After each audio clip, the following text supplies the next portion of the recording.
Handa na ang almusal. Okay. Dad, kailan ka ba makakapagpahinga? May holiday sa susunod na buwan kaya baka sa katapusan ng buwan na ako makapagpahinga. Oh, Bihira kang magpahinga at di na nagbabasa ng mga salita ng Diyos. Abala nga ako ngayon. Gagawin ko yon pag may oras na ako. Yan ang lagi mong sinasabi.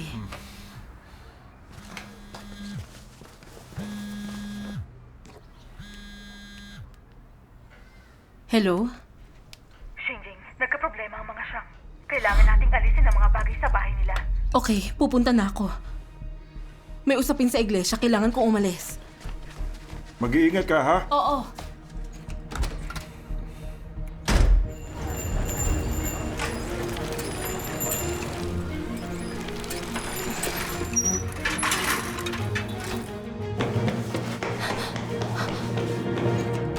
Mrs. Liang?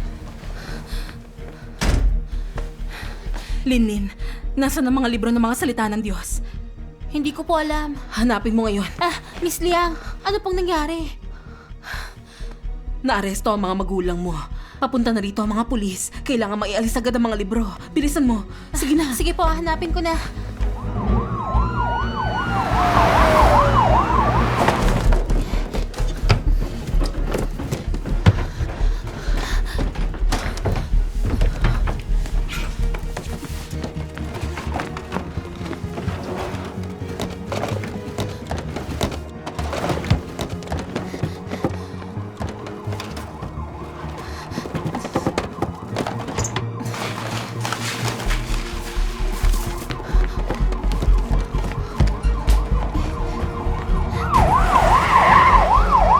Tayo na!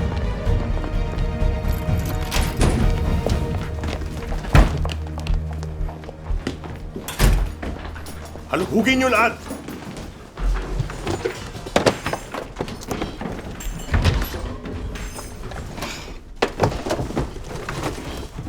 Kapitan, wala akong nakita. Wala po. Buisit naman.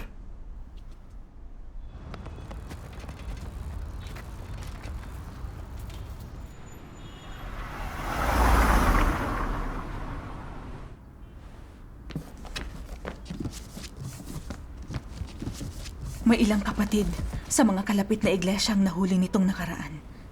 Mukhang magkakaugnay na operasyon ito. Kung ganon, dapat tayong magpadala kaagad ng paunawa. Pagtaguin natin ang mga leader at ipatigil ang mga pagtitipon.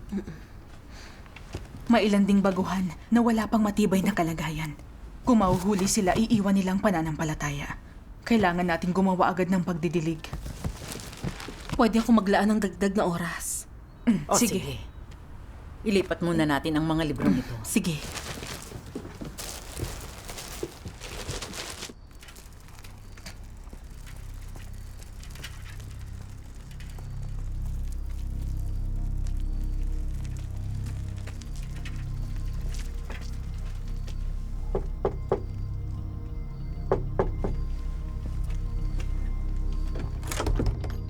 Hello, sister. Pasok ka, bilis.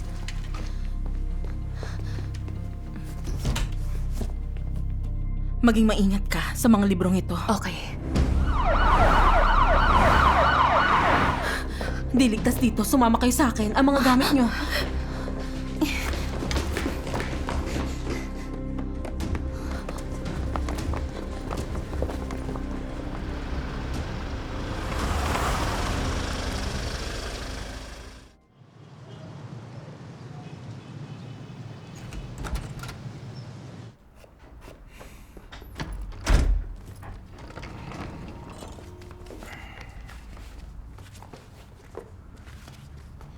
Dad, nakauwi ka na. Oo. Teka, Jackie. Bakit wala pa ang mami mo? Baka may nangyari siguro sa iglesia. Hi, Mom. Oh, nandito ka na. Ba't gabi ka na nakauwi? Natagalan lang ako sa iglesia. Dad, akin na po yan. Sige. Kamusta sa school mo? Ayos naman po.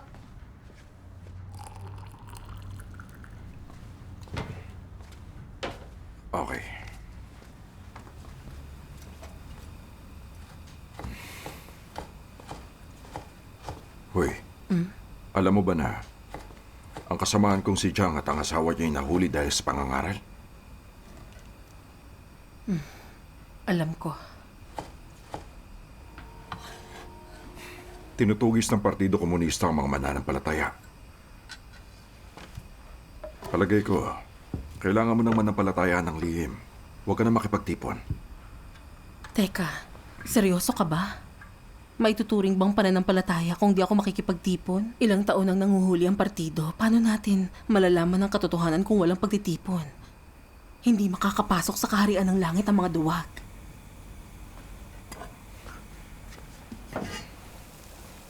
Pero ginagawa nilang makakaya nila para magsumbong ang mga tao. Kapag nakikipagtipon ka, di mo alam kung gaano karami ang nagmamasid. Masyadong mapanganib. Masisira ang pamilya natin kung sakaling maaaresto ka.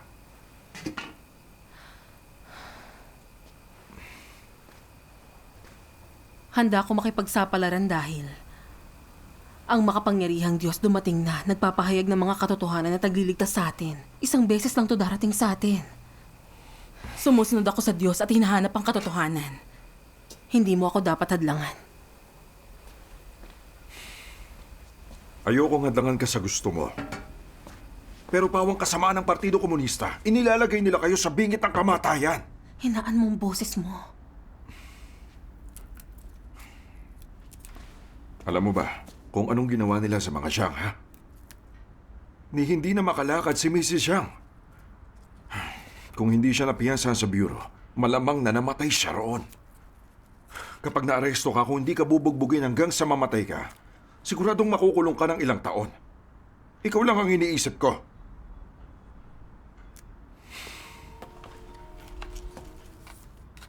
Matagal ko nang isinaalang-alang ito. Hanggat nasa kapangyarihan ng Partido Komunista, magdurusa ang mga mananampalataya at ang ilan ay mamamatay. Nagpakita na ang makapangyarihang Diyos at gumagawa. Kung di ka handang isugal ang buhay mo para sa Kanya, mapapalampas mo to.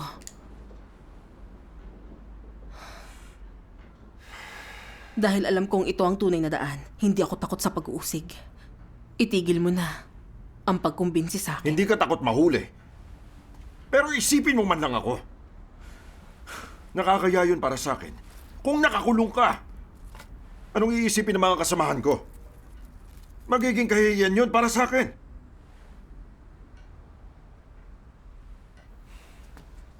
Makinig ka sa akin.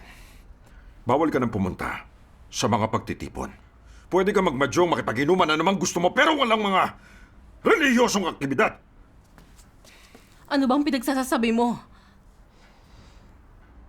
Nakikita ko na ngayon na ang pananampalataya mo'y kasinungalingan lang. Wala kang pananalig. Bawal ka nang pumunta sa iglesia at magbahagi ng ebanghelyo. May karapatan akong manampalataya.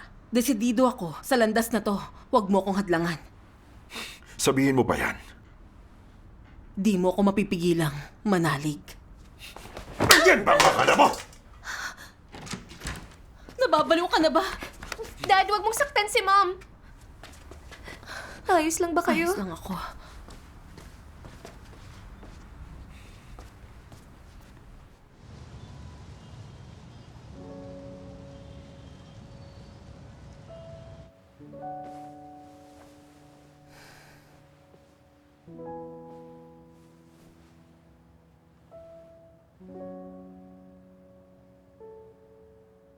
Sa paghadlang niya sa akin ng ganito, paano ko pupunta sa mga pagtitipon at gagawin ang tungkulin ko?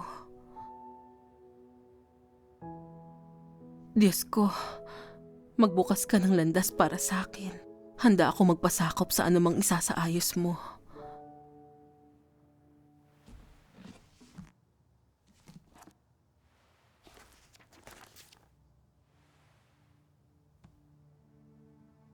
Kung nangyayari ang maraming bagay na di nakaayon sa mga kuro-kuro mo, ngunit kaya mong isantabi ang mga yon at malaman ang mga gawa ng Diyos mula sa mga yon.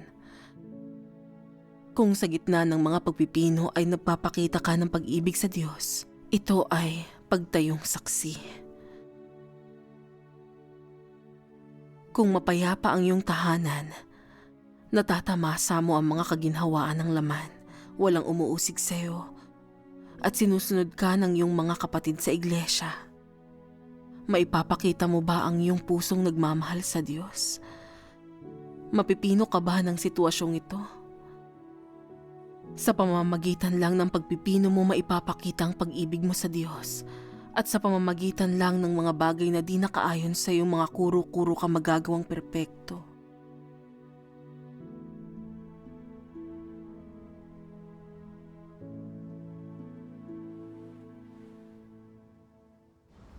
Huwag ka na pupunta sa anumang pagtitipon.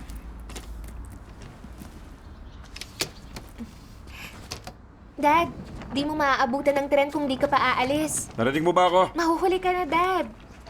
Oo na. Oh,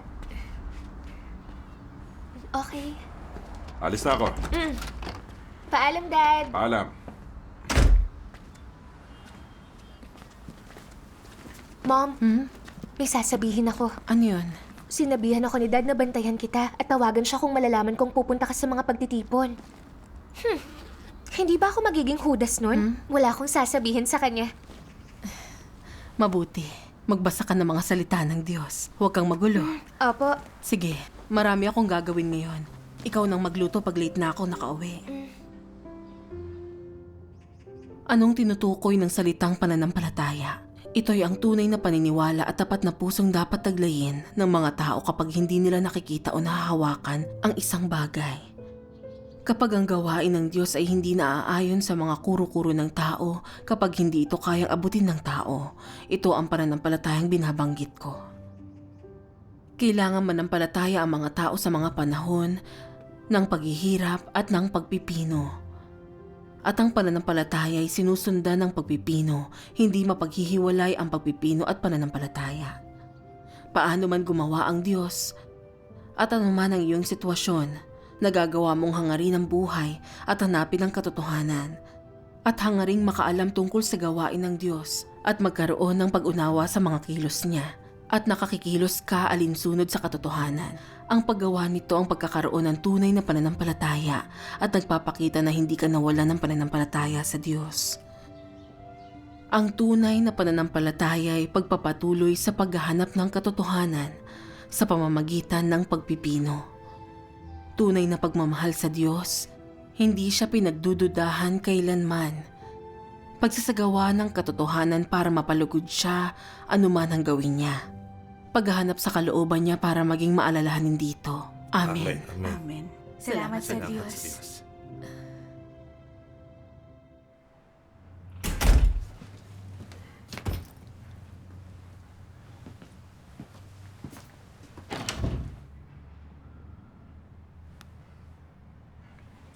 Sorry, the number you have dialed is temporarily...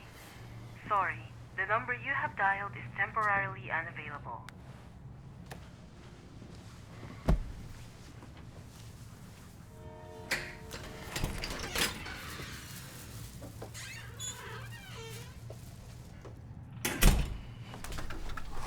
Galing ka sa pagtitipon.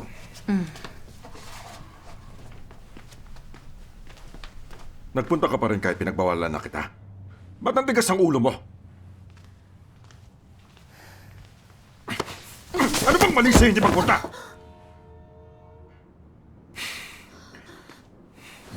Bawal kang pumunta uli. Narinig mo ba ako?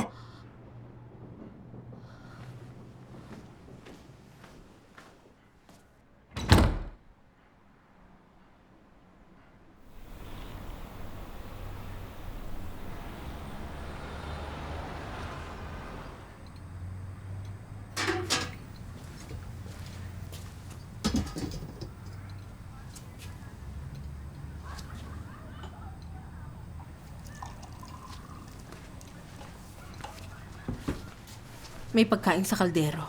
Okay. Nasa school si Jackie?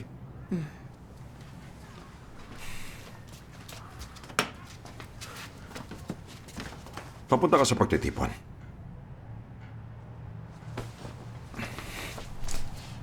Anong ginagawa mo? Umalis ka dyan. Manatili ka rito. Bawal kang umalis. Sige, subukan mo.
Oh, Yuli. Ay.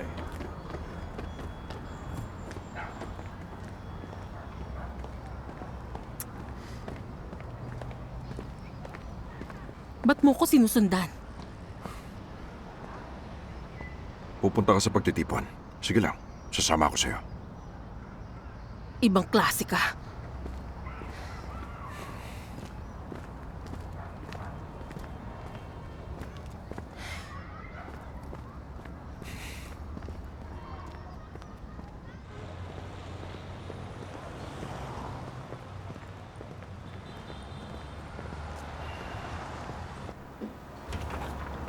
Hi, Shinjing. Hi. Oh, Yoli, nandito ka. Hello. Uy, Shawe. Bakit? Kumusta ang negosyo nito muli? Ayos naman.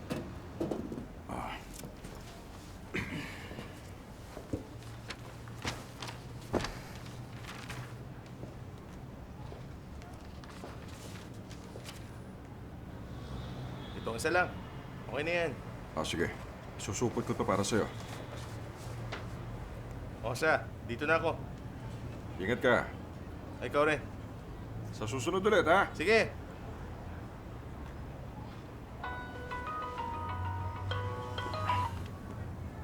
Hello? Okay. Oo, sige, sige.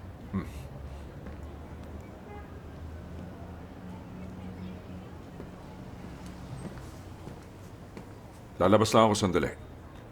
Wala na mga pagtitipon, ha?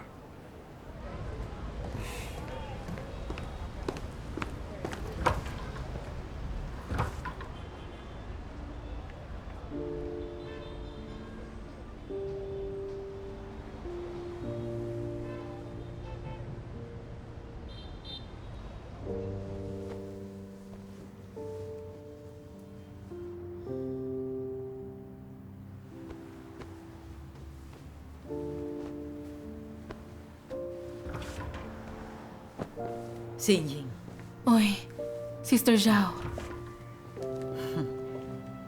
hindi kita nakita sa pagtitipon, kaya naisip kong puntahan ka. Halika, pasok ka.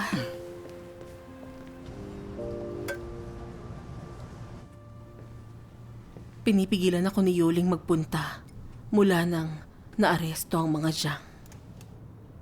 Nakikipag-away siya sa akin tuwing umuwi siya at sinasaktan niya pa ako. Sinusundan niya ako kahit saan, kaya hindi na ako makadalo. Talagang miserable ako. Sa mga ginagawa sa'yo ng asawa mo, syempre, miserable ka ngayon. Kailangan mong hanapin ang katotohanan ukol dito. Mahahanap mo ang landas pag naunawaan mo ang kalooban ng Diyos. Basahin natin ang ilang salita niya. O sige.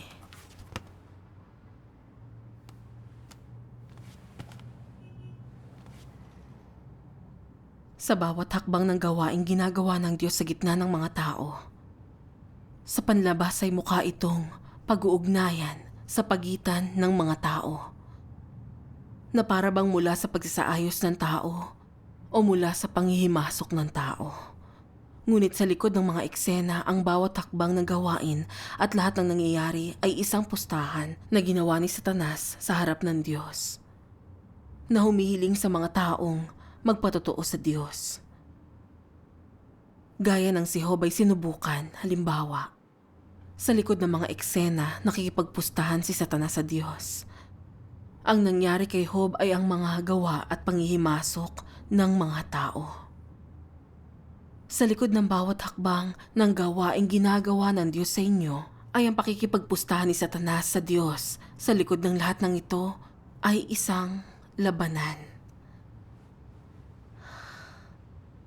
Kailangan nilang magbayad ng tiyak na halaga sa kanilang mga pagsisikap sa lahat ng ginagawa nila. Kung walang aktwal na paghihirap, hindi nila mabibigyang kasiyahan ng Diyos. Ni hindi sila makalapit dito, bagkus bumubulalas lang ng mga hungkag na kasabihan. Mabibigyang kasiyahan ba ng mga hungkag na kasabihang ito ang Diyos? Kapag naglalaban sa espiritual na dako ang Diyos at si Satanas, paano ka dapat magbigay lugod sa Diyos? At paano ka dapat magpatotoo sa Kanya? Dapat mong malaman na ang lahat ng nangyayari sa iyo ay isang malaking pagsubok. At ang oras na kailangan ka ng Diyos na magpatotoo. Bagamat maaaring hindi mukhang mahalaga ang mga ito, habang nangyayari ang mga bagay na ito, ipinakikita ng mga ito kung mahal mo ba o hindi ang Diyos. Kung oo, makakapanindigan ka sa patotoo mo sa Kanya. Kung di mo isasagawa ang pag-ibig sa Kanya, di ikaw ang taong nagsasagawa ng katotohanan. Na ikaw ay walang katotohanan at walang buhay, na ikaw ay ipa. Kamangha-mangha ang mga salita niya, nakapagbibigay ito ng kaliwanagan. Kailangan kong tumayong saksi sa harap ng pang-aapi ng asawa ko. Yun ang kalooban ng Diyos. Tama iyon. Ipinahahayag ng Diyos ang katotohanan at nagliligtas, kaya sinusumukan ni Satanas ang lahat para humadlang. May kasamang paghihirap ang pagkakaroon ng pananampalataya. Hindi madali ang daan tungo sa kaharian ng langit. Kung wala ang patnubay ng mga salita ng Diyos at walang tunay na pananampalataya, imposibleng makakapanatili tayo sa landas na ito. Nakikita kong totoo yan. Nung tinanggap ko ang gawain ng makapangyarihang Diyos sa mga huling araw, mahigit 2 dekada na akong Kristiyano at nakaranas na ng pag-uusig. Ang pastor ng dati kong simbahan ay pinigilan ako at ang pamilya ko'y talagang mapagkontrol. Nagbanta pang itatakwil nila ako. Isa yung napakahirap na panahon para sa akin. Hindi ko maintindihan. Hindi ba't mabuting bagay ang pagsalubong sa Panginoon? Kaya bakit ako nilalayuan ng pamayan ng pangrelihiyon at inaapi ng pamilya ko?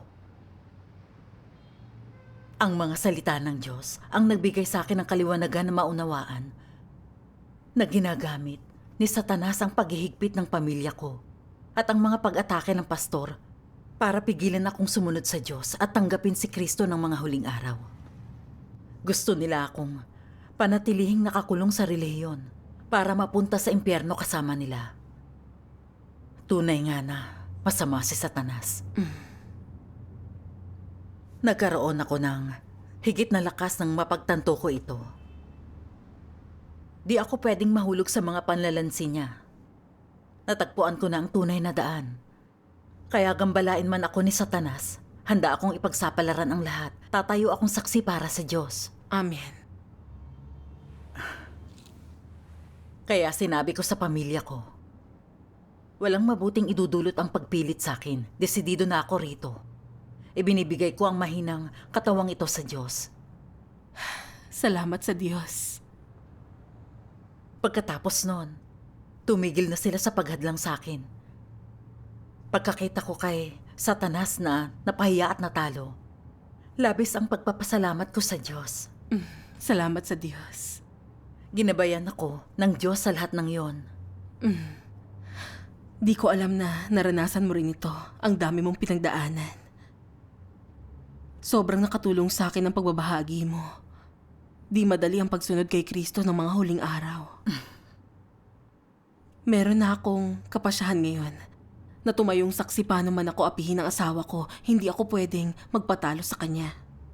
Salamat sa Diyos. Salamat sa Diyos.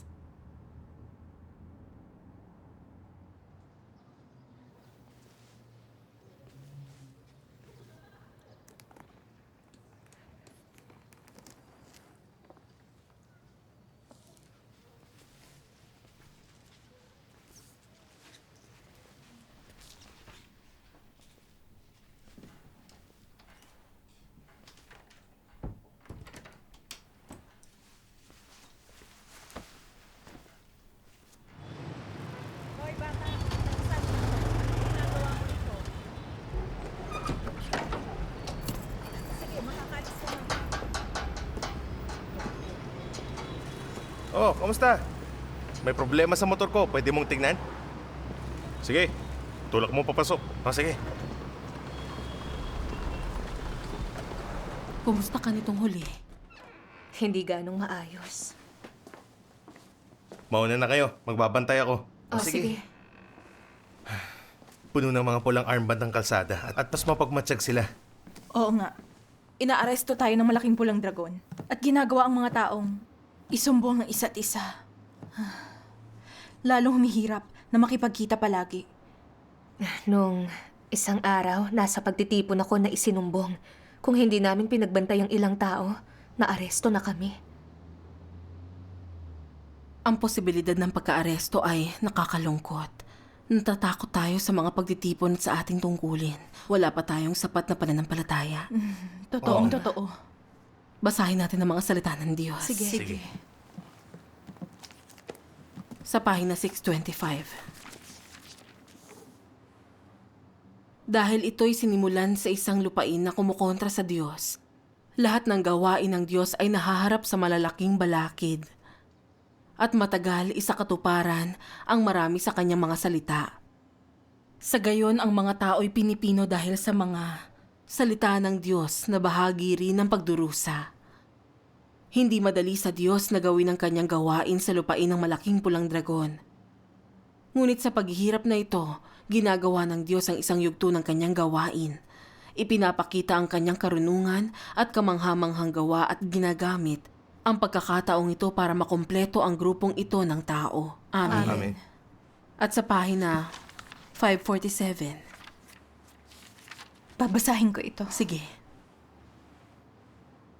Sa yugtong ito ng gawain, ay hinihingi sa atin ang lubusang pananampalataya at pag-ibig. Pwede tayong matisod sa pinakamaliit na kapabayaan. Dahil ang yugtong ito ng gawain ay iba mula sa lahat ng mga nakaraan. Ang pinaperpekto ng Diyos ay ang pananampalataya ng sangkatauhan na di nakikita at di nahahawakan. Ang ginagawa ng Diyos ay na maging pananampalataya, pag-ibig at buhay ang mga salita. Dapat mapino ang mga tao ng daan-daan hanggang mas dakila na ang pananalig nila kaysa sa pananalig ni Job. Dapat silang magtiis ng di kapanipaniwalang pagdurusa at ng lahat ng uri ng pagpapahirap. Nang hindi humihiwalay sa Diyos magpakailanman. Kapag sila'y masunurin hanggang sa kamatayan, ay may dakilang pananampalataya sa Diyos. Sa gayon ng yugtong ito, ng gawain ng Diyos ay tapos na. Amen. Amen. Kamanghamanghang mga salita ng Diyos. Mas maayos na ako ngayon. Oo nga. Ang mga bagay tulad ng pag-aaresto at pag-uusig ay para maperpekto ang pananampalataya natin. Totoo. Naaalala ko ang isang himno ng mga salita ng Diyos. Yaong may tunay na pananampalataya ang sinasaayunan ng Diyos. Amen. 摩西击打磐石边有耶和华所赐之水永流，那是因为他的心，因为他的心。大卫能鼓瑟弹琴，赞美耶和华。而且心中充满欢喜，那是因为他的心。约伯丢掉了满山的牛羊，失去了万贯家产，浑身长疮，那是因着他的心，他能听见耶和华的声音，看见耶和华的荣耀，那是因着他的心。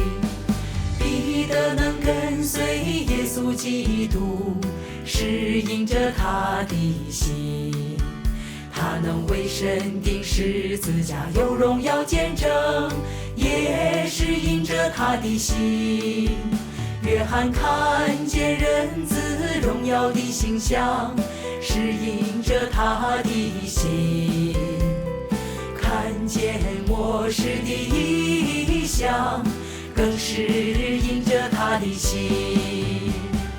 那些所谓的外邦的众百姓，之所以获得神的启示，获得神的启示，得知神已重返肉身，做工在人中间，也是因着他们的心，因着他们的心。所有受神眼里话语激荡而又得安慰蒙拯救的人，不也都因着心吗？不也都因着心吗？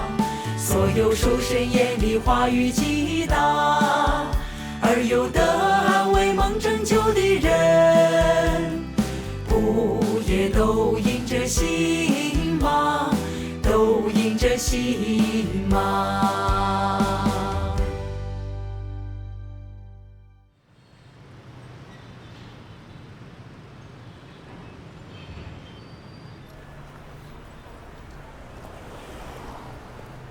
？Nasa Silyang Xingjing. May nilakad lang siya. Lagi ba siyang lumalabas? Hindi po. Ay, Yuli, nagbalik ka na. Hoy, Hinahanap nila si Xinjing. Uy! Magka-eskwela tayo! Wang Jun! Ang Kumusta? pagkakataon nga naman. Oo nga. Anong ginagawa mo rito? Tindahan to ng asawa ko. Kayo ay... siya ako na bahala. Okay, sige. May nagsumbong na nananampalataya sa makapangyarihang Diyos. Ang asawa mo. Kaya nandito kami. Wala silang magawang mas mabuti. Anong kalokohan? Ganitong, abala sa tindahan, sinong may oras naman ng palataya? Mabuti kung ganun.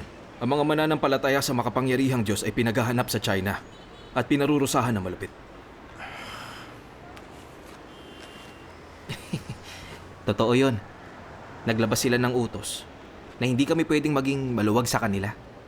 Kung talagang relihiyoso siya, isa yung seryosong problema. Hindi ko siya hayaang manampalataya sa Diyos. O sige, kailangan na naming umalis. Okay, sige. Hatid ko na kayo.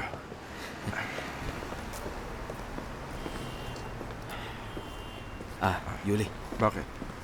kailangan mo siyang bantayan. Kung relihiyoso siya, madadawit ang buong pamilya ninyo. Huwag kang mag-alala. Sige, alis na ako. Sige. Paalam.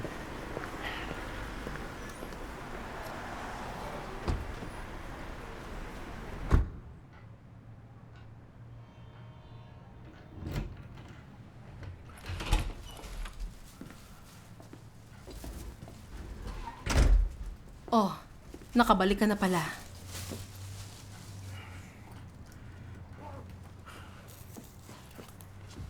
Galing ka ba sa pagtitipon? Oo. Nagpunta ang mga pulis para magtanong tungkol sa'yo. Kung hindi ako nakialam, naaresto ka na sana. Hindi ba pwedeng tumigil ka na sa pagpunta dyan? Magiging mananampalataya pa ba ako kung gano'n? Tama na ang kalokohang yan. Dati kong kaklase ang isa sa mga pulis. At mga political na kriminal daw. Ang mga mananampalataya sa makapangyarihang Diyos. Kapag nahuhuli sila, nadadawid ang buong pamilya nila. Nakaapekto na ang pananampalataya mo sa kinabukasan ko at ni Jackie. Di mo ba napagtanto yun? Paanong nakaapekto ito sa kinabukasan mo? Bakit nang marinig mong kinokondena ng partido ang pananampalataya, ay umurong ka na lang, takot ng manampalataya, handa nang sumuko? Hindi mo kailangan manampalataya pero huwag mo akong pigilan. Hindi kita pinipigilang magkaroon ng komportabling buhay, kaya huwag kang humadlang sa pagsunod ko sa Diyos. Hindi ako tutol sa pananampalataya mo. Pero kailangan mong maging praktikal. Napakasama ng Partido Komunista. Nakikita ng lahat kung paano nito tinutugis sa mga mananampalataya. Kung nananampalataya ang isang tao, nagdurusa ang buong pamilya niya. Ito'y isang katotohanan. Kung maaresto ka, hindi lang ako hindi mapopromote. Mawawalan pa ako ng trabaho. Hindi makakapag-college si Jackie. Hindi ba yan pag-apekto sa mga kinabukasan namin? Huwag mo akong sisisihin kung hindi ako magpakita ng awa. Narinig mo ba ako? Hindi kita hahayaang ipagpatuloy yan. Yoli, ilang beses ko nang sinabi sa'yo, ang makapangyarihang Diyos ay nagpakita na at gumagawa. At ang mga tumatanggap lang sa Kanya ang maliligtas at makakapasok sa kaharian. At sila lang ang magkakaroon ng magandang hinaharap. Pero tumanggi kang makinig. Pinipigilan mo kung manampalataya dahil natatakot ka sa pang-aapi ng partido. Hindi mo ba napagtatanto kung anong ginagawa mo? Hindi ka ba natatakot sumalungat sa Diyos? Tama na! Liang Xinjing, sisimulan ko sa pangit na bahagi. Kung muli kang pupunta sa mga pagtitipon, babaling ko yung mga binti mo! Mas gugustuhin ko pang alagaan kang lumpo kesa manampalataya ka! Hindi ko to isusuko. Yan ba ang tingin mo? Ha? Titingnan natin! Titingnan natin! Nananampalataya ka pa rin! Bitiwan mo ako! Bakit mo ako sinasaktan? Nananampalataya ka pa rin!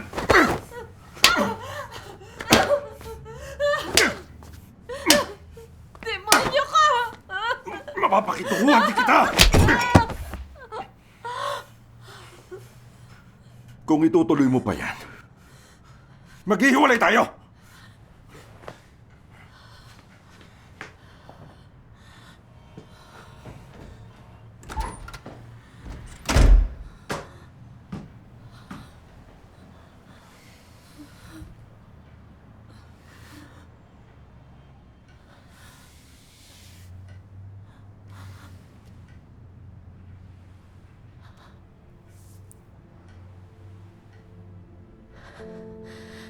Demonyo talaga siya. Ngayong tumutugis ang partido, ipinapakita niya ang tunay niyang kulay. Binugbog niya ako. Sinusubukan akong pigilan sa pananampalataya ko. Isa siyang diablo. Isa siyang hayop.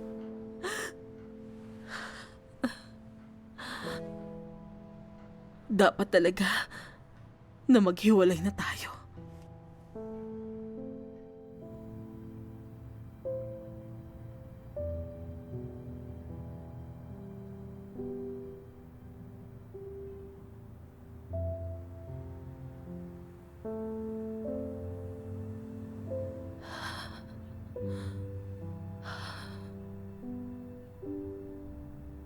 Mom?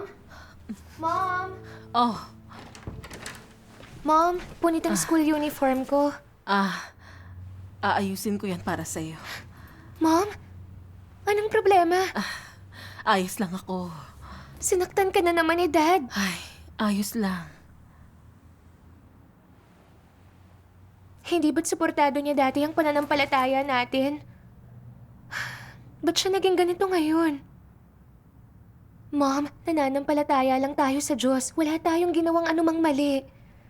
Bakit ba hindi yun maunawaan ni Dad? Ayaw na niya akong manampalataya dahil sa Partido Komunista. Huwag ka nang mag-alala. Ayos lang ako. Walang makakapigil sa atin sa pananampalataya.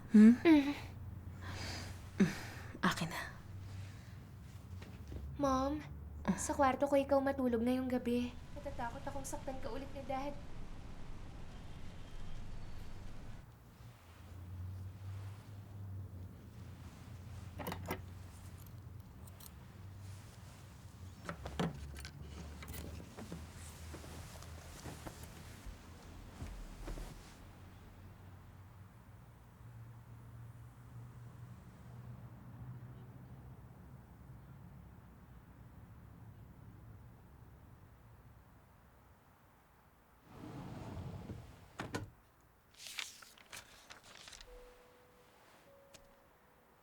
Walang isa man sa inyo ang protektado ng batas. Sa halip, kayo ay pinapahintulutan ng batas.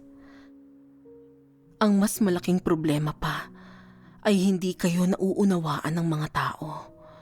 Mga kamag-anak man ninyo, mga magulang, mga kaibigan, o maging ang inyong mga kasamahan. Walang isa man sa kanila ang nakakaunawa sa inyo. Kapag kayo ay pinabayaan ng Diyos, imposibleng patuloy kayong mamuhay sa lupa. Ngunit magkagayon man, hindi kaya ng mga tao na mapalayo sa Diyos na siyang kabuluhan ng paglupig ng Diyos sa mga tao at siyang kalwalhatian ng Diyos. Ang minana ninyo ngayon ay higit sa minana ng mga nakaraang apostol at propeta. At higit pa sa minana nina Moises at Pedro. Hindi matatamo ang mga pagpapala sa loob ng ilang araw, kundi sa pamamagitan ng matinding sakripisyo. Kailangan kayong magtaglay ng pagmamahal na nagdaan sa pagpipino. Kailangan kayong magkaroon ng malaking pananampalataya at ng maraming katotohanang hinihingi ng Diyos na iyong matamo. Kailangan mo ring manindigan sa hustisya. At ang pag-ibig mo sa Diyos ay dapat na hindi magmamaliw. Kailangan magkaroon kayo ng determinasyon, magkaroon ng mga pagbabago sa inyong disposisyon sa buhay. Kailangang malunasan ng inyong katiwalian. Dapat mong tanggapin ang lahat ng pangangasiwa ng Diyos nang walang reklamo at magpasakop maging hanggang kamatayan. Ito ang dapat ninyong makamit. Ito ang panghuling layunin ng gawain ng Diyos at ito ang hinihiling niya sa grupong ito ng mga tao. Dahil nagbibigay siya sa inyo, gayon din naman, tiyak na may hihilingin siya bilang kapalit at tiyak na hihingi siya ng akmang mga kahilingan sa inyo. Sa makatuwid, may dahilan ng lahat ng gawain ng Diyos na nagpapakita kung bakit nagtatakda ng matataas na pamantayan ng gawain ng Diyos at may mahihigpit na kinakailangan. Ito ang dahilan kaya dapat kayong mapuspos ng pananampalataya sa Diyos. Sa madaling salita, lahat ng gawain ng Diyos ay ginagawa para sa inyong kapakanan, para maaari kang maging karapat-dapat sa Kanyang pamana. Hindi ito gaanong para sa sariling kalwalhatian ng Diyos, kundi mas para sa iyong kaligtasan at para sa pagperpekto sa mga taong ito na lubhang napahirapan sa maruming lupain. Dapat ninyong unawain ang kalooban ng Diyos.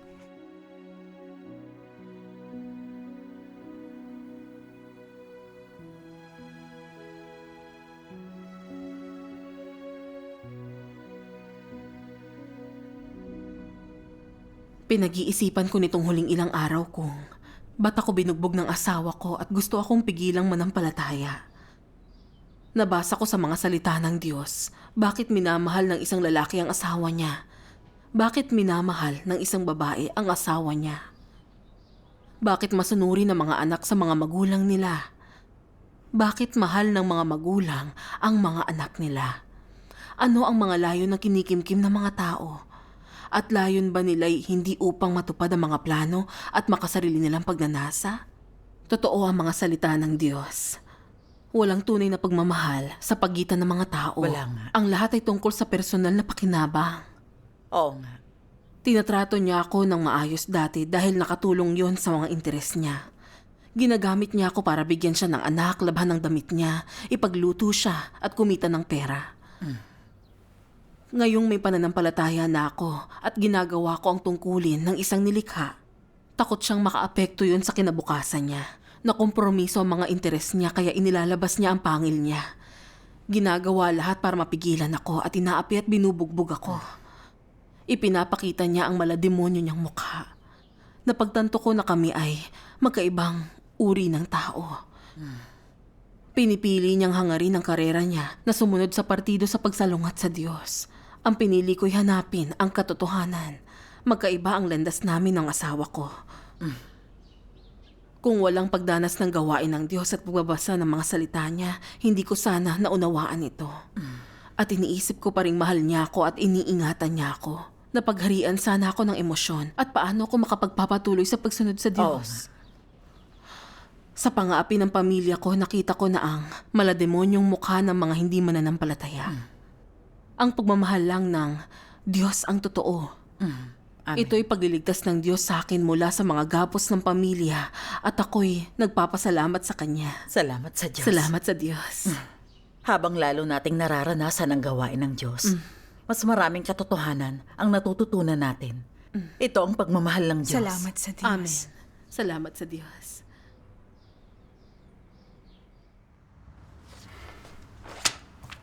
Ibinigay sa akin ng Bureau ang garantiyang ito para kumpirmahin hindi tayo relihiyoso. Pumirma na ako. Tingnan mo. Kung mananalig ka pa rin, mawawalan ako ng trabaho. At di makakapagalit si Jackie. Kailangan mong mangako na isusuko mo na ang pananampalataya mo. Tapos, magiging ayos na tayo. Hindi ko isusuko ang pananampalataya ko. Alam mong sa mga taon ng pananampalataya ko, bumuti ang kalusugan ko at talagang masaya ako. Natutunan ko rin ang ilang katotohanan at kung paano maging mabuting tao. Ito ang tamang landas sa buhay. Tumigil ka na sa pagpigil sa akin. Paanong magiging ayos yan? Kung ipagpapatuloy mo yan, mawawala ang posisyon ko. Kabuhayan ko yun. Anong ikabubuhay natin? Pinagbabawalan kitang magpatuloy sa pananampalataya sa Diyos. Kung tungkol dyan, hindi na magbabago ang isip ko. Talaga ba? Talaga ba, ha? Pananampalataya? Gusto mo pa rin ng Diyos mo? Di ka lalabas dito ngayon! Pananampalataya!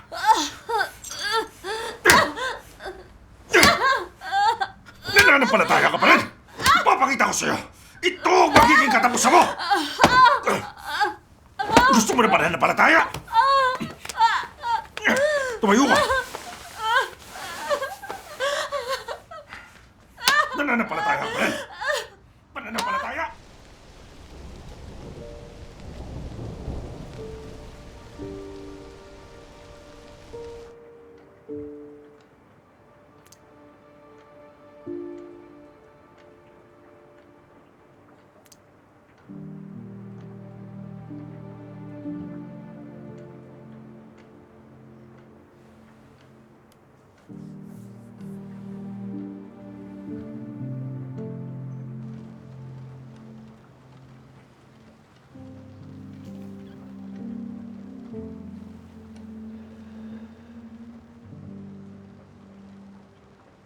Tatanungin kita ulit.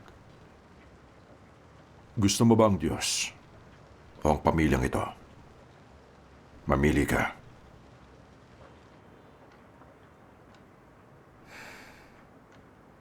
Ang pananampalataya ko pa rin.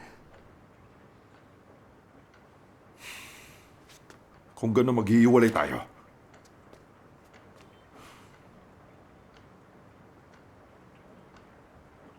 Dahil lang nananampalataya ako. Paulit-ulit mo akong binugbog nitong mga nakaraang taon. At ngayon gusto mong maghiwalay tayo. Wala ka talagang konsensya. Ni hindi ka tao.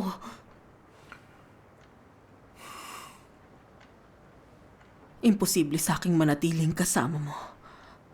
Wala tayo sa parehong landas. Bakit maraming beses na kitang pinugbog? Magkaganon man, hindi pa rin kita mapasunod. Anong paninindigan mo? Ang pananampalataya mo ba? O ang tahanan natin? Kung pipiliin mong Diyos, maghihiwalay tayo. At hindi na ako makikialam.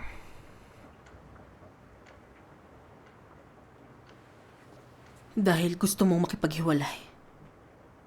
Gawin natin yan.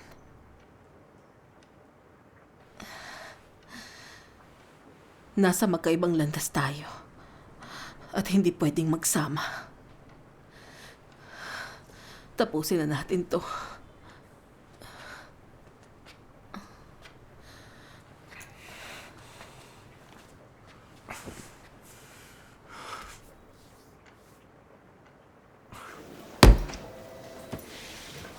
Ayan na.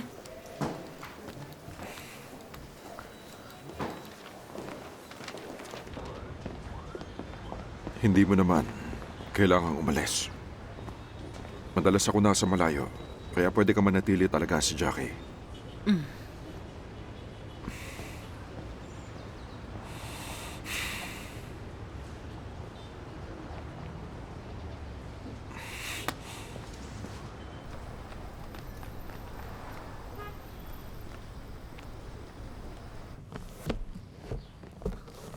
Nung una ayoko makipaghiwalay.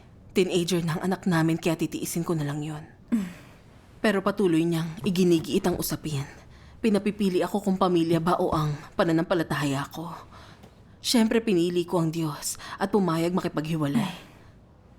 Sa wakas, malaya na ako ngayon at di na ako pwedeng mapigilan niya o ng pamilya.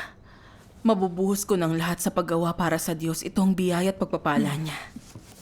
Salamat sa Diyos. Dahil nasa magkaibang landas kayo at siya'y sobrang mapagkontrol, imposibleng maging masaya yun. Yun ang pinakamabuting gawin ninyo. Huwag nang patagalin ang paghihirap. Yun ang pinakamabuti. Malaya ka na ngayon.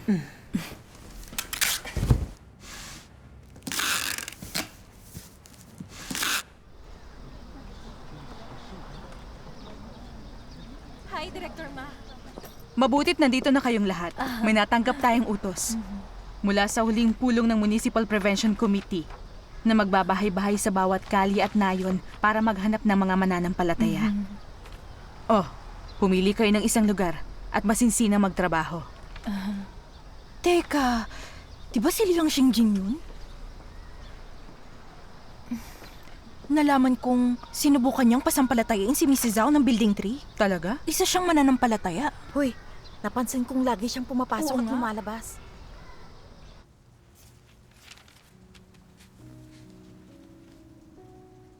Sa sandaling, isilang kang umiiyak dito sa mundong ito. Sinisimulan mong gawin ang iyong tungkulin. Para sa plano ng Diyos at sa kanyang ordinasyon, ginagampanan mo ang iyong papel at sinisimulan ang iyong paglalakbay sa buhay. Anuman ang iyong pinagmulan at anumang paglalakbay ang nasa iyong harapan, walang sino mang makakaiwas sa mga pagsasaayos at plano ng langit. At walang sino mang may kontrol sa sarili nilang tadhana. Dahil siya lamang na namumuno sa lahat ng bagay ang may kakayahang gawin iyon. Amen. Amen. Mula ng...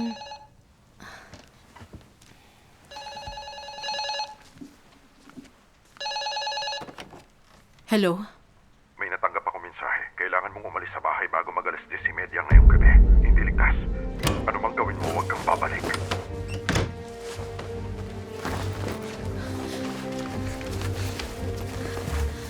Alagaan mo ang sarili mo at magbasa ka ng mga salita ng Diyos. Magdasal ka sa Diyos kung nahihirapan ka. Kailangan ko magtago ng ilang araw, ha?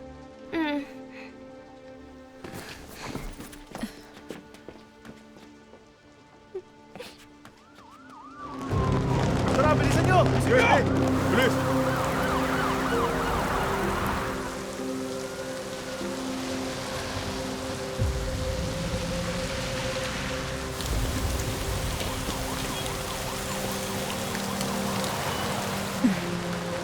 Alam ko. Tumuloy ka muna kina Sister Lou at ipapaalam kung kailangan nilang lumipas. Sige, pupunta na ako. Halika kayo. Bilisan nyo. Bilis.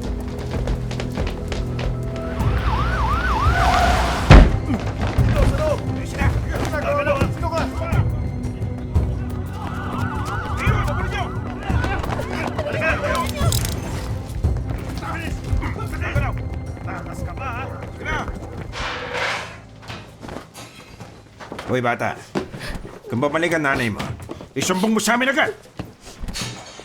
Kung hindi ka magsusumbong, aarestuhin ka rin namin. Tapos na tayo rito.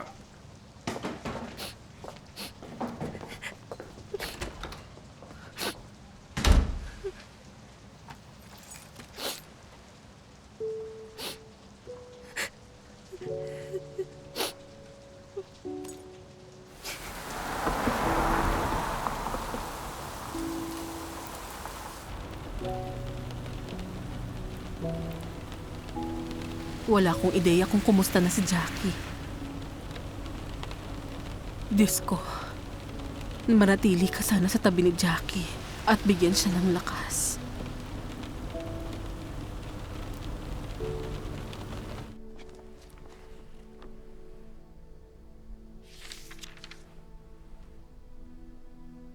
Lagi kong pagiginhawain ang mga nakadarama ng aking kalooban at di sila hahayaang magdusa o mapahamak.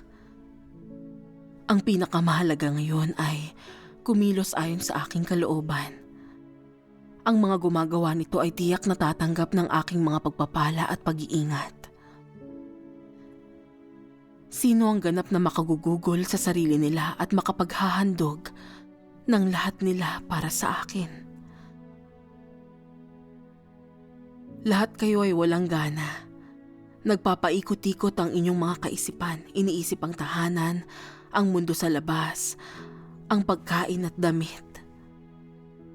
Sa kabila ng katotohanang ikaw ay nasa harap ko, gumagawa ka para sa akin. Sa puso mo'y iniisip mo pa rin ang iyong asawa, mga anak at mga magulang na nasa bahay. Lahat ba ng ito ay pag-aari mo? Bakit hindi mo ipinagkakatiwala ang mga ito sa aking mga kamay? Kulang ba ang pananalig mo sa akin? O natatakot ka ba na hindi aangkop sa iyo ang mga pagsasaayos ko? Bakit ka laging nag-aalala sa pamilya ng iyong laman, nananabik sa iyong mga mahal sa buhay? Diyos ko, handa akong isantabi ang pagmamahal ko at iwan ang anak ko sa iyong mga kamay. Na magpasakop sa iyong mga pangangasiwa at pagsasaayos at gawin ang tungkulin ko.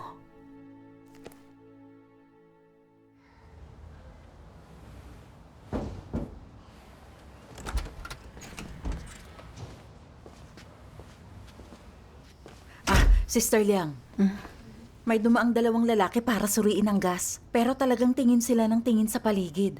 Nagtanong pa sila kung Kristiyano ako. Pupusta akong mga espiya sila ng Partido Komunista. Hindi naligtas dito.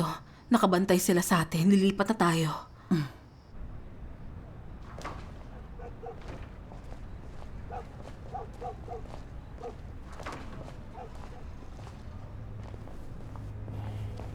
Kano panalo mo? Mga 2,000. Ayos yan ah. May isang kalalabas lang. Okay, nakuha ko.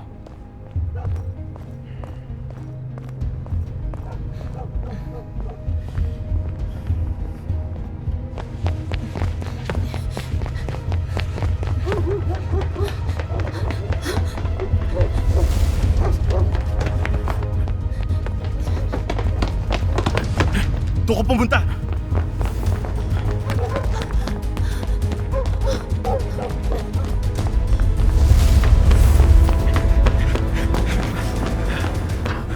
Nasaan siya?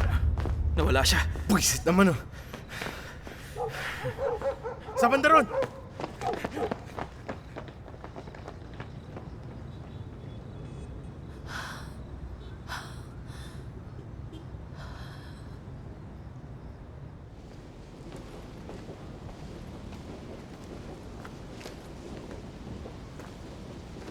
May nakakita ba sa inyo kay Liang Xingjing nitong huli? Wala. Isusumbong namin sa inyo pag nakita namin siya. Nakatira siya ron sa 4th floor. Oo, alam ko. Magbantay kayo ng mabuti. Sige. Sumbong nyo agad sa amin pag bumalik Sige, siya. makikipagtulungan kaming mabuti sa inyo.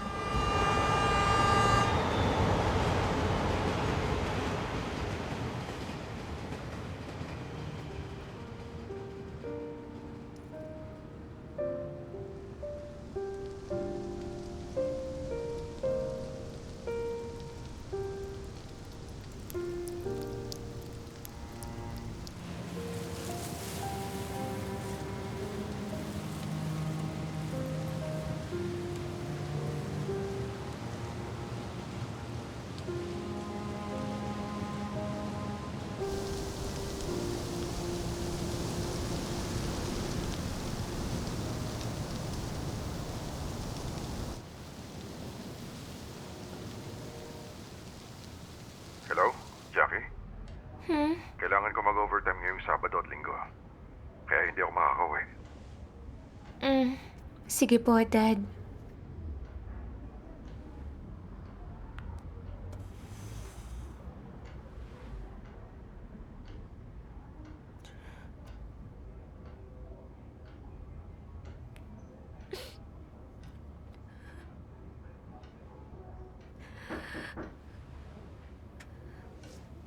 Sino yan?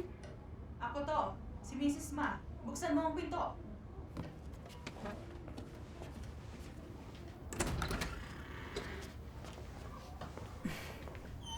Mag-isa ka lang ba rito?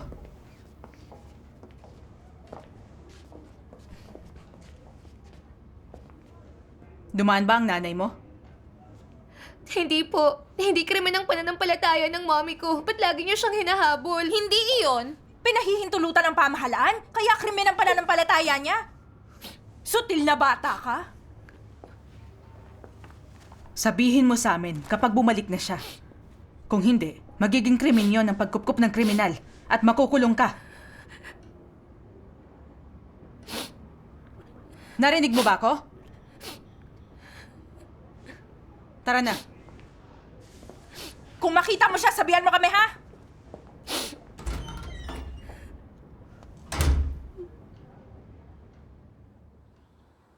Pwede na silang magtipon lagi ngayon. Salamat sa Diyos. May isa pang bagay. Naaresto ang mga leader ng Lancheng Church. At ilang lugar ng pagtitipon ang hinalughog ng mga pulis. Hindi pwedeng iwan ang simbahan ng walang nagbibigay ng suporta. Oo nga. Sino ang dapat nating ipadala? Ako na lang kaya. O sige.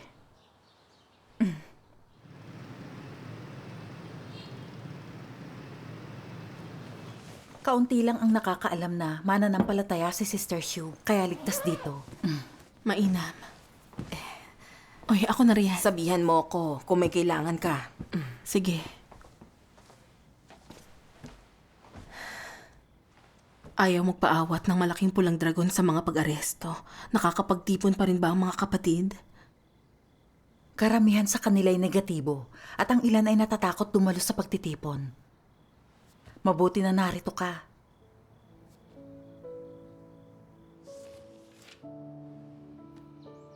Sa hinaharap, maaaring dumating sa iyo ang malalaking pagsubok. Pero ngayon, kung mahal mo ang Diyos ng may tapat na puso, at kung kaya mong panindigan ang patotoo at mapalugod ang Diyos, gaano man katindi ang pagsubok na darating, o anumang mangyari sa iyo, pagiginhawain ang iyong puso. At di ka matatakot gaano man katindi ang pagsubok mo sa hinaharap. Amen. Buksan niyo to! Oo nga! Buksan niyo!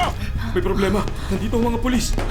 Naku, Pagsamasamahin natin. pumunta kayo sa bodega. Bilisan nyo! Sabay mo!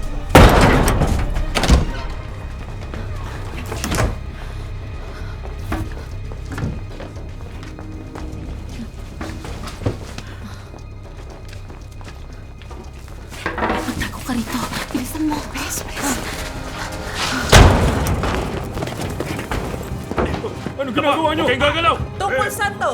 Malugugin niyo! Bakit kayo sumusugod dito? Na kayo! May nagsumpo ng isang iligal na pagtitipon.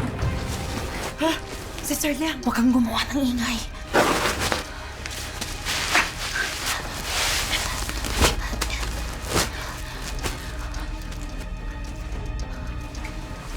Malugugin niyo na maigi. Kapitan, may bakuran sa likod.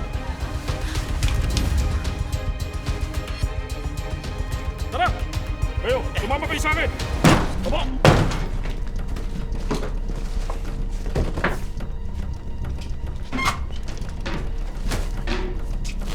Isit.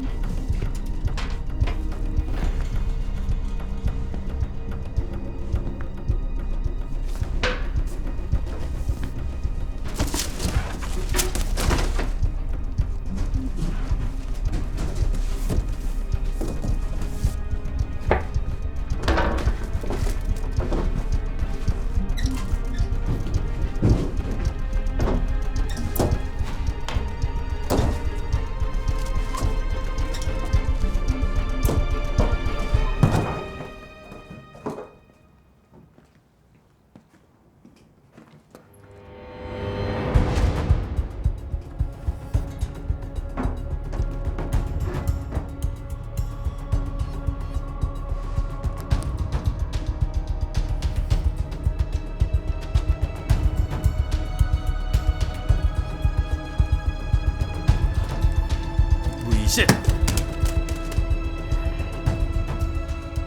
Bumalik na tayo!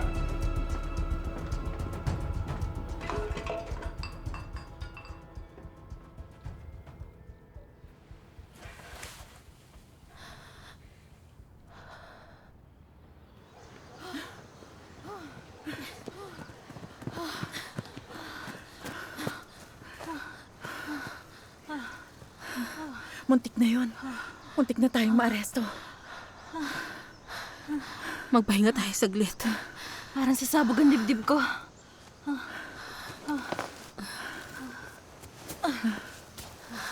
Sister, bakit hindi ka ganun katakot? Sinong nagsabing hindi ako takot? Kumakabog din ang puso ko ngayon. Ayos ka lang ba? Nang maayos ang takbo ng lahat, pakiramdam ko may pananampalataya ako. Bakit ang duwag ko sa sandaling may nangyayari? Kulang pa rin ako sa pananampalataya. Takot lahat sa una, pero pagkatapos ng pagdanas at pagkakita sa patnubay at proteksyon ng Diyos, pwede kang magkamit ng pananampalataya. Kung hindi niya tinutulutan, hindi ka pwedeng makuha ng malaking pulang dragon. Oo nga. Kung tinulutan man niyang mangyari ito, maghanda kang isugal ang buhay mo at ipagkatiwala ang lahat sa Kanya. Mababuhay ka man o mamamatay. Tama ka. Ano mang tulutan niya, magpasakop tayo at umasa sa kanya. Di tayo pwedeng magreklamo. Oo nga. Uy, may kilala akong kapatid na naaresto ng 7 beses at nahatulan ng 2 beses. Nananampalataya pa rin siya sa Diyos at ginagawang tungkulin niya. Yun ang tunay na pananampalataya. Marami tayong nakamit.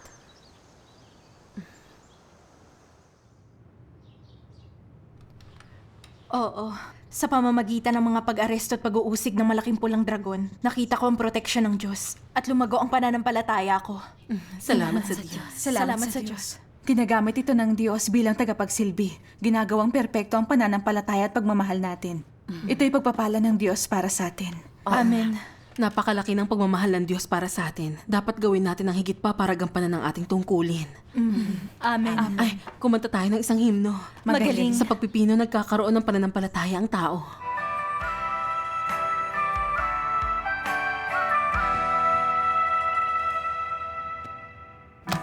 在星星之中才能看见神。你有信心，神就成全你。你如果没信心，神也没法成全你，神也没法成全你。你在世纪经历当中有信心，看看见神的作为，神就向你显现，在里面开启，引导你。你如果没有这个信心，神就没法做。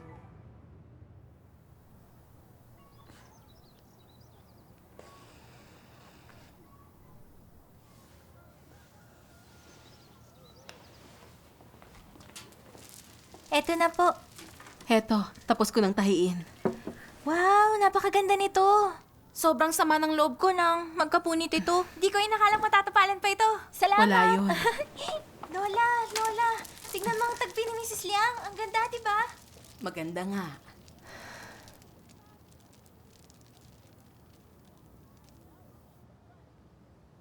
Kumusta na kaya ang lagay ni Jackie ngayon?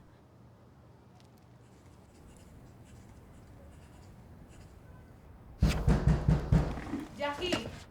Buksan mo ang pinto! Jackie! Alam kong nandyan ka! Buksan mo ang pinto! Buksan mo!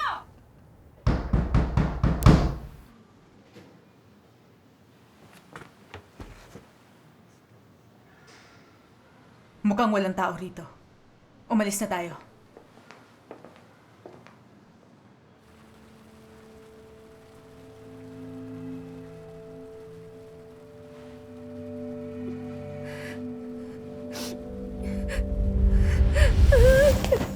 Anong ginagawa niyo?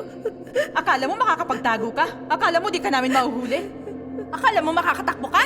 Sutil na bata ka! Nasaan ang nanay mo? Hindi ko po alam. Hindi mo alam? Hindi mo alam? Sabihin mo sa amin! Sabihin mo! Sasabihin mo ba o hindi? Hindi ko alam. Titingnan ko kung alam mo!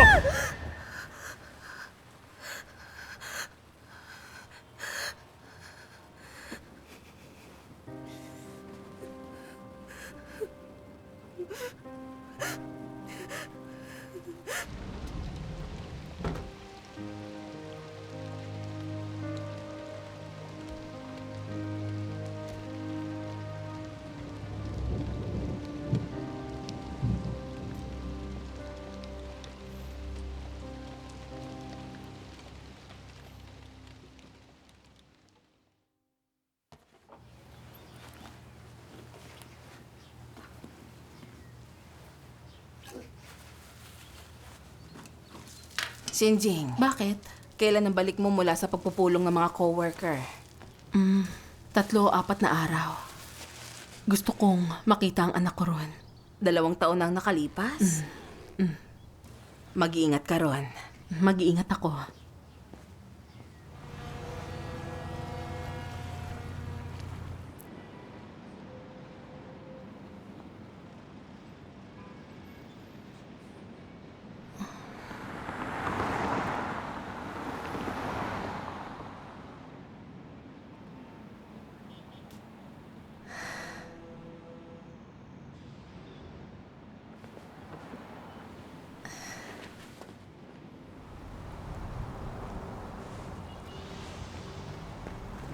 Jackie?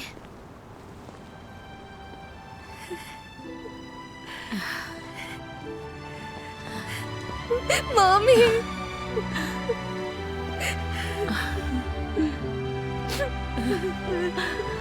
Ay, huwag kang umiyak.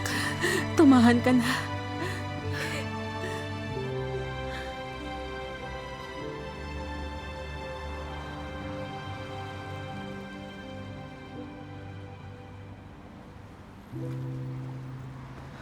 Pumayat ka. Masyado bang nakaka-stress sa school mo? Hindi po. Huwag kang nagpupuyat. Kailangan mo ng pahinga. Alam ko po. Madalas bang nasa bahay ang daddy mo? Marunong ka na ba magluto? Kumusta naman yun? Mabuti po yun. Huwag kayong mag-alala. Huwag kang pabaya sa pagluluto mo. Patuloy ang paglaki mo at kailangan mo ng mabuting nutrisyon. Di pwedeng puro instant noodles lang. Mom, kaya kong alagaan ang sarili ko. Nung wala ko ron, natatakot ka ba pag mag-isa ka lang sa gabi? Sanay na ako. Ayos lang po.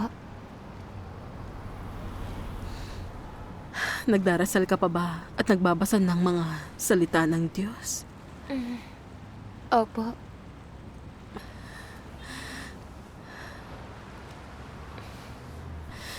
Teka, ba't namamaga ang leeg mo? Wala po ito. Sabihin mo sa akin, ano nangyayari, ha?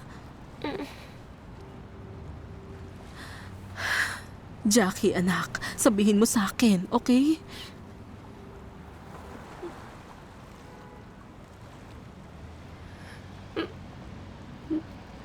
May lymphoma po ako, Mom. Magpapa-opera ako sa susunod na buwan.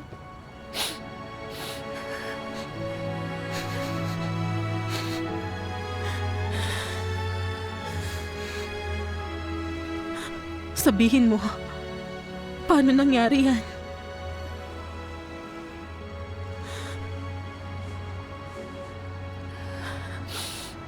Sabi ng doktor, nakaugnay ito sa chronic stress at depression. Nung umalis ka, patuloy na pumupunta ang mga pulis at tinatakot ako. Gustong malaman kung nasan ka. At pinagtawanan ako ng lahat. Ng mga guro at kaklase ko. Natakot akong umuwi. Natakot pumunta sa school. At maraming beses na ginusto kong tumalon mula sa balkonahe. Pero natakot ako na kung tatalon ako, hindi na kita uli makikita pa. Mommy, natatakot ako.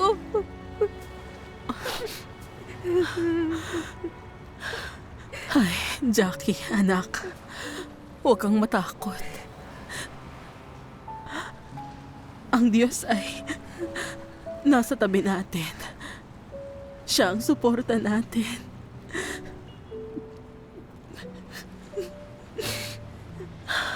Anumang karamdaman ang harapin natin, kailangan nating sumandal sa Diyos.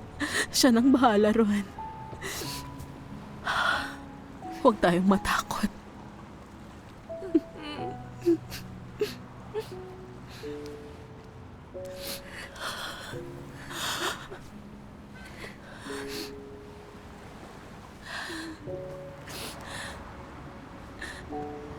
Nananampalataya tayo sa tunay na Diyos, ang makapangyarihang Diyos.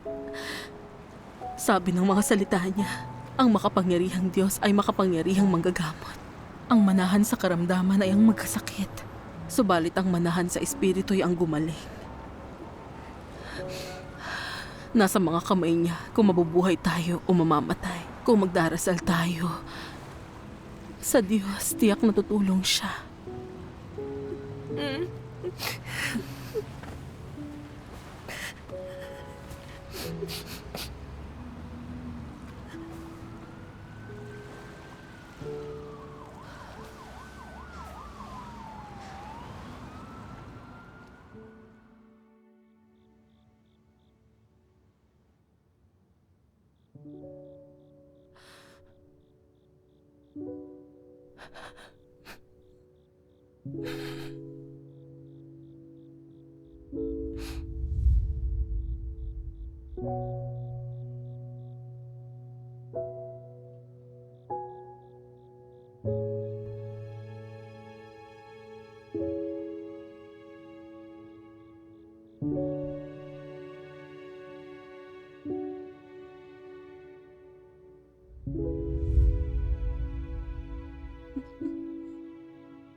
Hinahabol ako ng malaking pulang dragon at hindi makauwi. At ngayon, may sakit ang anak ko. Anong dapat kong gawin?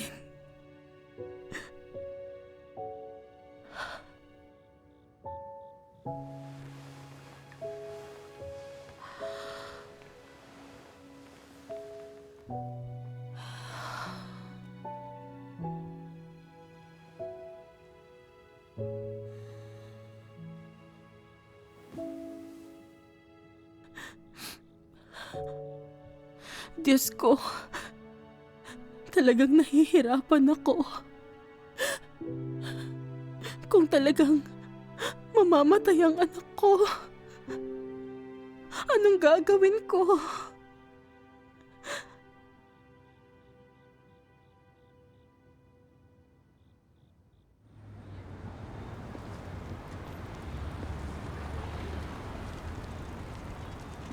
Kung nilalaro mo ngayon ng video game, gusto ko maglaro ngayon eh. Natamad na ako mag-aral.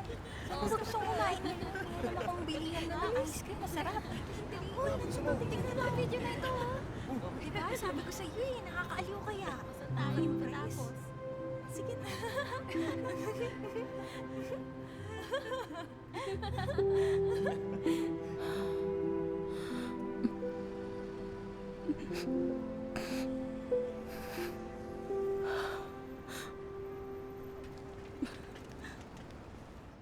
Isinasaayos ng Diyos ang sitwasyong ito para gawing tayong perpekto at iligtas tayo. Salamat sa Diyos. Salamat sa Diyos. Hoy, Sister Liang, may problema ba? Wala naman. Ayos lang ako.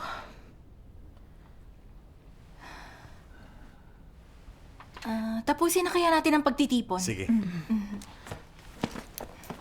Sa susunod ulit.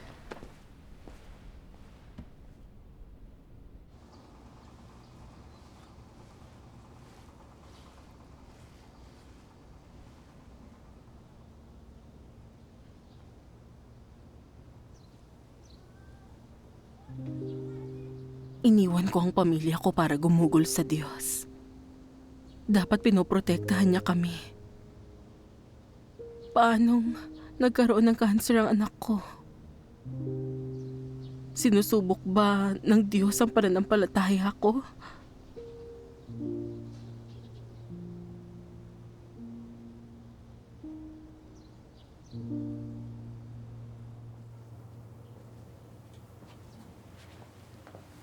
Sister Liang, iniisip mo pa rin ba ang anak mo?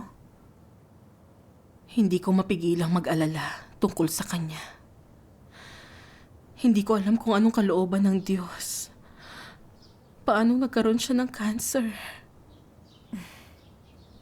Ang malamang may sakit siya pero di mo siya maalagaan ay talagang masakit. May naisip akong isang sipi ng mga salita ng Diyos.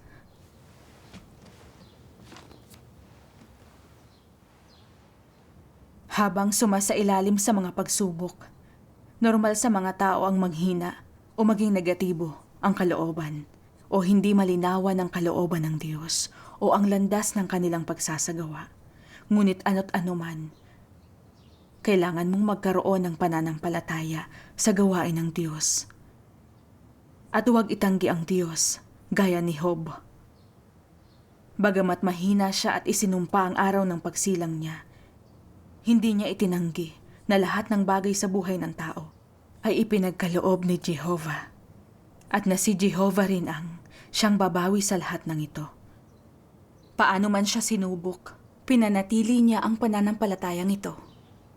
Sa iyong karanasan, ano man ang pagpipino mo sa pamamagitan ng mga salita ng Diyos, ang hinihingi niya, sa madaling salita, ay ang pananalig at pagmamahal ng tao sa Kanya.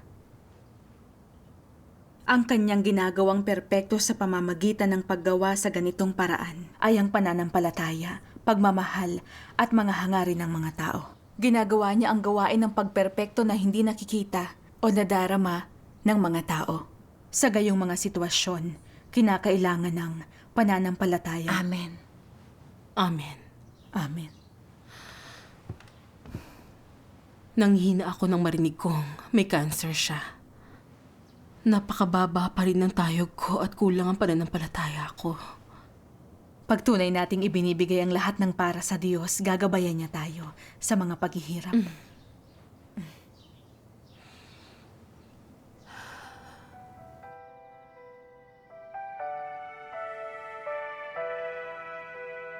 在苦难临到的时候，你能不体贴肉体，不埋怨神，在神向你隐藏的时候，你能够用信心跟从神，以往的爱心还不变，不消失。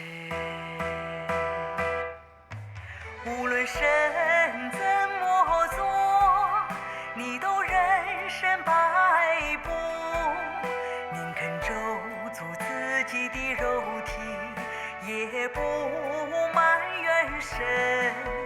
临到试炼时，宁肯忍痛割爱，流泪痛苦，也得满足神。这才是真实的爱，真实的信心。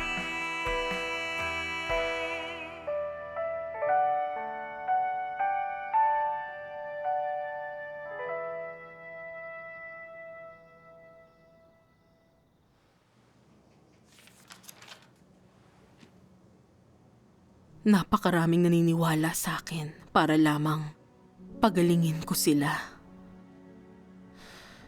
Napakaraming naniniwala sa akin para lamang gamitin ko ang aking mga kapangyarihan upang itaboy ang masasamang espiritu mula sa kanilang katawan. At napakaraming naniniwala sa akin para lamang makatanggap sila ng kapayapaan at kagalakan mula sa akin. Napakaraming naniniwala sa akin para lamang hingan ako ng mas maraming material na kayamanan. Napakaraming naniniwala sa akin para lamang gugulin ang buhay na ito sa kapayapaan at maging ligtas at matiwasay sa mundong darating. Napakaraming naniniwala sa akin para maiwasang magdusa sa impyerno at para matanggap ang mga pagpapala ng langit. Napakaraming naniniwala sa akin para lamang sa pansamantalang kaginhawaan, ngunit hindi naghahangad na magkamit ng anuman sa mundong darating. Nang ibuhos ko ang aking matinding galit sa tao at bawiin ang lahat ng kaligayahan at kapayapaan na dati niyang taglay, nagsimulang magduda ang tao. Noong ibinigay ko sa tao ang pagdurusa ng impyerno at binawi ang mga pagpapala ng langit, ang kahihiyan ng tao ay naging galit. Noong hilingin ng tao na pagalingin ko siya, hindi ko siya pinakinggan at namuhi ako sa kanya.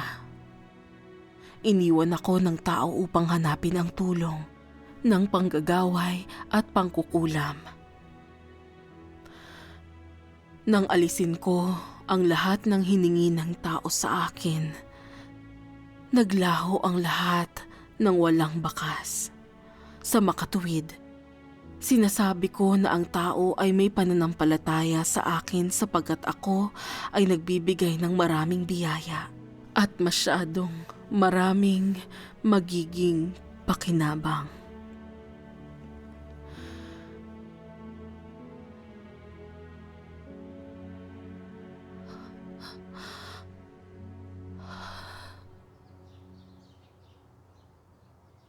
Naparalisa ako nang malaman kong may cancer ang anak ko.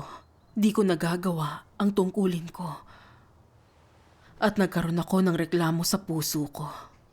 Hindi ko sinabi ng malakas na nagtatrabaho ako para sa kanya kaya dapat protektahan ng Diyos ang pamilya ko. Pero ginambala ako ng mga alinlangan. Bakit ba nagkasakit ang anak ko? Napagtanto ko na ang ibig sabihin nun sinisisi ko ang Diyos at nagre-rebelde ako sa kanya. Kaya nakita kong may dungis ang lahat ng trabaho at sakripisyo ko na ang naguudyok pa rin sa akin ay ang pagpalain. Kung hindi dahil sa cancer ng anak ko, mararamdaman ko pa rin maganda ang kalagayan ko. Ganap akong inilantad ng pagsubok na ito. Nasaan ang pagmamahal ko ang pagpapasakop ko sa Diyos. Hindi ako makatwiran. Di ako nararapat tawaging tao. May natutunan kang aral mula sa pagkakasakit ng anak mo. Mabuting bagay ito. Ito ay biyaya at pagpapala ng Diyos. Oo nga. Naalala ko lang ang isang sipi ng mga salita ng Diyos. Sa kanilang pananalig sa Diyos, ang hinahanap nila ay makakuha ng mga pagpapala sa hinaharap. Ito ang mithiin nila. Lahat ng tao ay may ganitong hangarin at inaasahan. Subalit ang katiwalian sa kalikasan nila ay dapat malutas sa pamamagitan ng mga pagsubok. Anumang aspeto sa tao ang salaula. Ito ang mga aspeto na dapat mapino. Ito ang pagsasaayos ng Diyos. Lumilikha siya ng kapaligiran para sa'yo. Pinipilit kang maging pino roon upang malaman mo ang iyong sariling katiwalian. Sa huli, mas gugustuhin mong mamatay at isuko ang iyong mga plano at ninanasa at magpasakop sa patakaran at plano ng Diyos. Kaya kung ang tao ay walang mga taon ng pagpipino o pagdurusa ng bahagya, hindi sila makakalaya sa pagkaalipin ng katiwalian ng laman sa mga saloobin at puso nila. Sa alinmang aspeto na alipin ka pa rin ni Satanas, at sa alinmang aspeto na pinananatili mo pa rin ang iyong ninanasa at hinihingi. Ito ang mga aspeto kung saan dapat kang magdusa. Sa pagdurusa lamang, natututunan ng mga aral. Nakakamit ang katotohanan at nauunawa ng kalooban ng Diyos. Sa katunayan, maraming katotohanan ang nauunawaan sa pagdanas ng masasakit na pagsubok. Wala nakakaunawa sa kalooban ng Diyos, nakakakilala sa kanyang pagkamakapangyarihan at karunungan o nagpapahalaga sa kanyang matuwid na disposisyon kapag nasa isang maginhawa at magaan na kapaligiran o kapag ang mga kaganapan ay kaaya-aya. Magiging imposible yan. Amen. Amen. Napakalinaw na mga salita ng Diyos. At ang gawain niya para iligtas ang sangkatauhan ay praktikal. Oo nga. Dati nagsumikap ako para sa pananampalataya ko. Kaya akala ko ay mapagmahal ako sa Diyos na pwede kong anihin ang kanyang pagsang-ayon. Pero nang kinailangan kong tumakas dahil hinahabol ako ng malaking pulang dragon, naging negatibo ako. Sa totoo lang, ganap na wala akong debosyon at pagpapasakop sa Diyos. Sumusunod lang ako para sa mga pagpapala at di ako handang magdusa. May katiwalian at labis na mga pagnanasa sa likod nito. At malilinis lang yon sa pamamagitan ng paghahatol at pagkastigo. Oo nga. Kung hindi ko yun napagdaanan, hindi ko sana nalaman ang tunay kong sukatan. Patuloy ko lang sanang iniisip ang mga pagpapala ng kaharian. Di yun katanggap-tanggap at makatwiran. Ipinakita sa akin ng karanasang iyon kung gaano nakabubuti ang pagdurusa at paghihirap sa paglago natin sa buhay. Totoo talaga yan. Ang karamdaman ng anak ko ay pagsubok at paglalantad sa akin ng Diyos. At para yun sa kaligtasan ko. Pagmamahal yun ng Diyos at ako'y nagpapasalamat sa Kanya. Amen. Amen. Nagbabasa ako ng mga salita ng Diyos na talagang nakakapukaw para sa akin. Tingnan natin ito. Ako ang magbabasa. Si Job ay hindi nakipagpalitan sa Diyos at hindi humiling o humingi sa Diyos. Pinuri niya ang kanyang pangalan dahil sa kanyang kapangyarihan at autoridad sa pamumuno sa lahat ng bagay. Ang pagpupuri niya hindi nakasalalay sa kanyang pagpapala o kapighatian. Naniwala siya na kung pagpapala man o kapighatian ang matatanggap ng tao, ang kapangyarihan at autoridad ng Diyos ay hindi magbabago. At dahil dito, anuman ang kalagayan ng isang tao, ang pangalan ng Diyos ay dapat napurihin. Dahil sa dakilang kapangyarihan ng Diyos, ang tao ay pinagpala. At dahil din sa dakilang kapangyarihan niya na parusahan ng tao. Ang kapangyarihan at autoridad niya ang namamahala at nagsasaayos ng lahat ng sa tao. Ang pabago-bagong kapalaran ay pagpapamalas ng kapangyarihan at autoridad ng Diyos. At kung ano man ang pananaw ng tao, ang pangalan ng Diyos ay dapat napapurihan. Amen. Ito ang naranasan at nalaman ni Job sa mga taon ng kanyang buhay. Ang lahat ng mga inisip at ikinilos ni Job ay umabot sa mga tainga ng Diyos at dumating sa harap ng Diyos at itinuring na mahalaga ng Diyos. Itinangi niya ang kaalamang ito ni Job at pinahalagahan niya si Job sa pagkakaroon ng ganitong puso. Ang pusong ito ay naghintay ng utos ng Diyos sa anumang oras at lugar. At kahit ano pa ang oras o lugar, tinanggap nito ang anumang dumating sa kanya. Walang hiniling si Job sa Diyos. Ang hiningi niya sa sarili niya ay ang maghintay, tumanggap, humarap at sumunod sa lahat ng pagsasaayos na nanggaling sa Diyos. Naniwala si Job na ito ang kanyang tungkulin at ito mismo ang nais ng Diyos. Dahil ang puso ni Job ay dalisay at hindi lingid sa Diyos, ang kanyang pagkatao'y tapat at mabait at mahal niya ang katarungan at lahat ng positibo. Tanging ang tao na kagaya nito, na may gayong puso at pagkatao ang makasusunod sa daan ng Diyos at kayang magkaroon ng takot sa Kanya at lumayo sa kasamaan.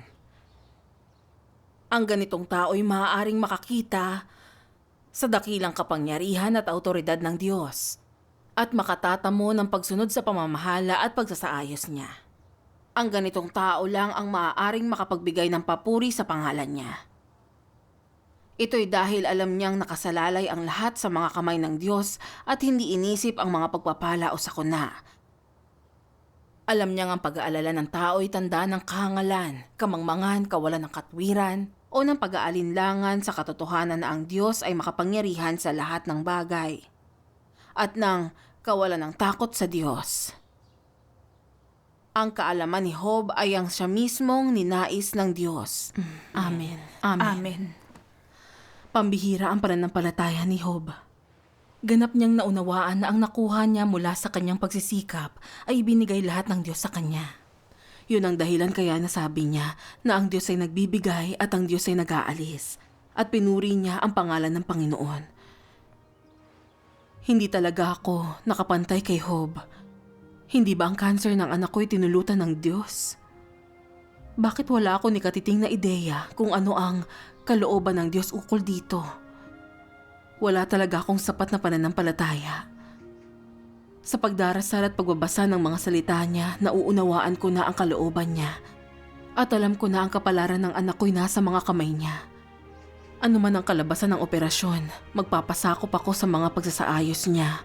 Gagawin ang tungkulin ko at susuklian ang pagmamahal niya. Salamat sa Diyos. Salamat sa Diyos.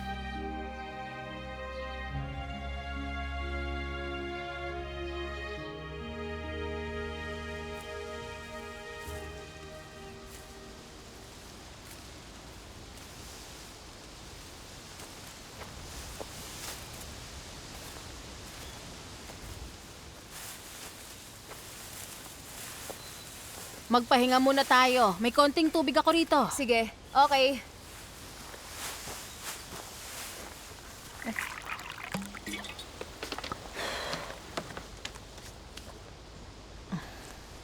May sulat ka galing sa bahay ninyo. Naisip kong baka importante kaya dinala ko agad dito. Sige, salamat.